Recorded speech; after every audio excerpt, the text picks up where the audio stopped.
মধ্যপ্রাচ্যে মহাযুদ্ধ, ইরান বনাম ইসরায়েল আমেরিকার হামলা পাল্টা হামলা চলছে। আর সেই যুদ্ধে এলপিজি সংকট ঠেকাতে সতর্ক কেন্দ্র। হোটেল রেস্তোরাঁয় এলপিজি সরবরাহের নিয়ন্ত্রণে কমিটি গঠন করা হয়েছে। বাণিজ্যিক গ্যাস সরবরাহ নিয়ন্ত্রণে কমিটি গঠন। আমাদের সঙ্গে রয়েছেন প্রতিনিধি বিশ্বজিৎ। কারা থাকছেন এই কমিটিতে এবং কিভাবে কাজ করবে এই কমিটি?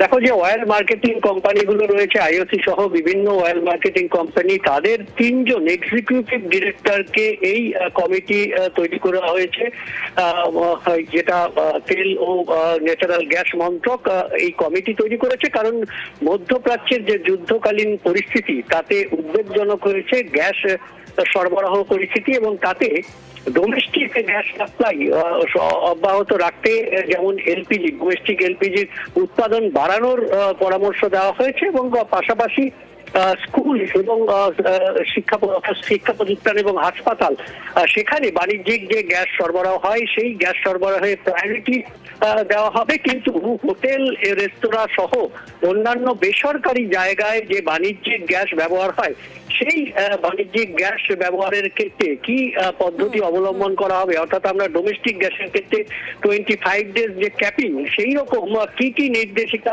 হতে পারে আগামী দিনে এই গ্যাস নিয়ন্ত্রণের জন্য, সেই বিষয়ে এই কমিটি তৈরি করা হয়েছে। এবং কমিটি এই গ্যাস নিয়ন্ত্রণ বা গ্যাস সরবরাহের যাতে পরিস্থিতি স্বাভাবিক থাকে সেই দিকে খেয়াল রাখবে বলে। বেশ, ধন্যবাদ বিশ্বজিৎ।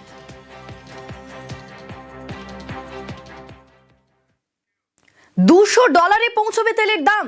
ব্যারেল প্রতি দাম পৌঁছবে $200। প্রতিবেশী রাষ্ট্রগুলিকে হুঁশিয়ারি ইরানের। অবিলম্বে যুদ্ধ না থামালে তেলের দাম বৃদ্ধি। আমেরিকার মিত্র দেশগুলিকে হুঁশিয়ারি ইরানের। آمریکای جنایتکار و رژیم وحشی صهیونیستی را از چنین اقدامات بزدلانه ضد بشری برحذر دارند تا شعله‌های آتش و جنگ بیش از این گسترش نیابد. در غیر این صورت اقدامات مشابهی در منطقه صورت خواهد گرفت و اگر تحمل نفت بیش از بشکه‌ای $200 را دارید این بازی را ادامه دهید.